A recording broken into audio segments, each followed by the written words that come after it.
I first got into the BMW M8 Competition, it felt like I was getting into a bit of an unrefined brute.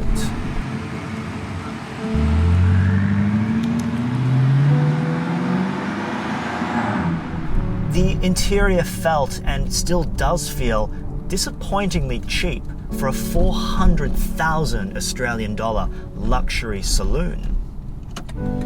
The exhaust will boom and pop in a way that is offensive to pedestrians. And the drivetrain is so aggressively turbocharged, you have to wonder, who is going to look past 911 turbos, Bentleys, Aston Martins, and instead buy this big BMW? But as I've spent more time with the car and gotten to know it better, I think I now know who. You see, it doesn't matter if you stop at the lights next to a Ferrari or a McLaren. This is faster. Real world conditions, dry roads or wet roads, day or night, this is faster. What we really have here is a 4-seated saloon car that can carry luggage and passengers, that also does 0 to 100 in less than 3 seconds, in any conditions. This is the fastest car on the road. And I love it.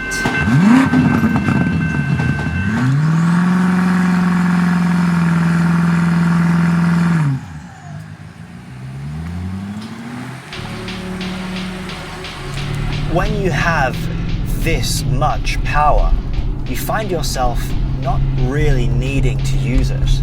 The M8 demands a certain respect on the road.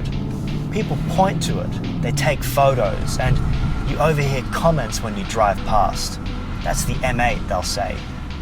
I'm not sure if people like me in it. It's not a very likable car, particularly the way it pops when you lift off, but people definitely know what it is, and they know that it's special.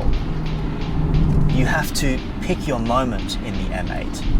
Freeway on-ramps, for example, knowing full well that an extra second on the throttle puts you in sort of jail time territory.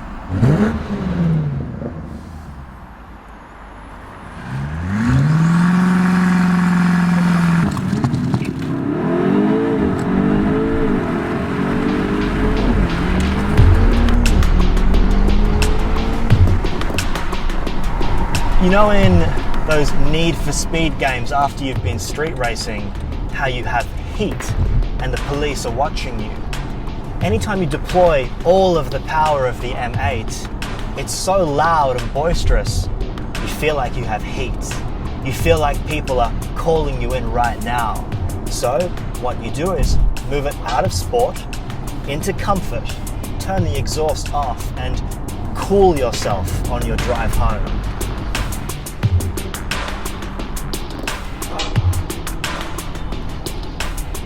The car does comfort surprisingly well. I wouldn't call it luxurious. The interior has more in common with, say, an M2 than with a DB11. But that exhaust note, which hissed and popped earlier, with the press of a button, is now non-existent. You turn the car out of its M modes using one of the 2 buttons here on the steering wheel. The springs soften, the gearbox holds a higher gear, and now you have a comfortable saloon car. When you're on a longer run too, you can press a button to enable the driver aids, and the car will read the lane, read the signs, track the speed of the car in front. It's still generations behind even the most entry-level Tesla, but on a long run, it does take a lot of the work away from the driver. You can almost take your hands off the wheel. But you can't actually take your hands off the wheel. Instead, you have to caress the wheel, because the moment you take your hands off, the car tells you off. So this is how you drive an M8 on the freeway. Very tenderly. There is very little driver engagement. The paddles, for example, when you're really pushing the car, will at times only downshift when the car wants to downshift.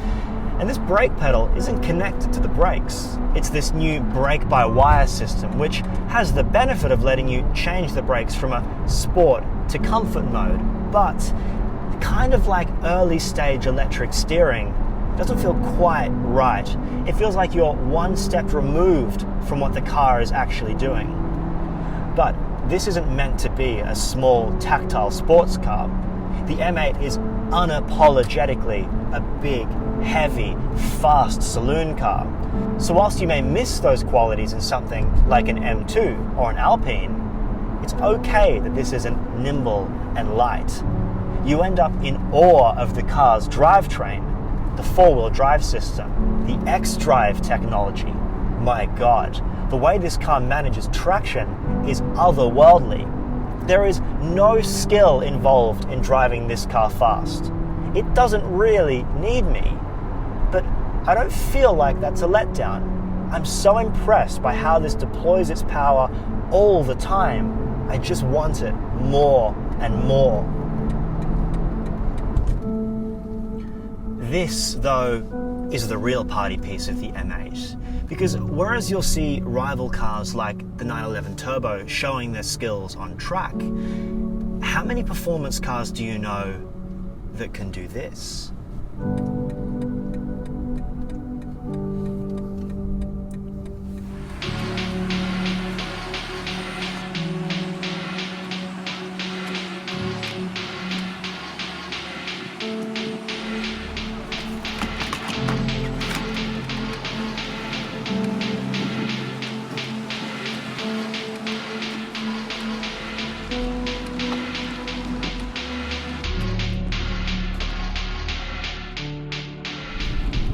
I still don't know who's going to buy an M8 Competition. The price on road is so extreme, you would have to be a real BMW diehard to buy this and not buy something like a 911 or a DB11. I think the real winners are the people who buy one used. Wait a year. This car will depreciate almost as quickly as it accelerates. And I think the people who pick one of these up used are going to be king of the road at a very good price.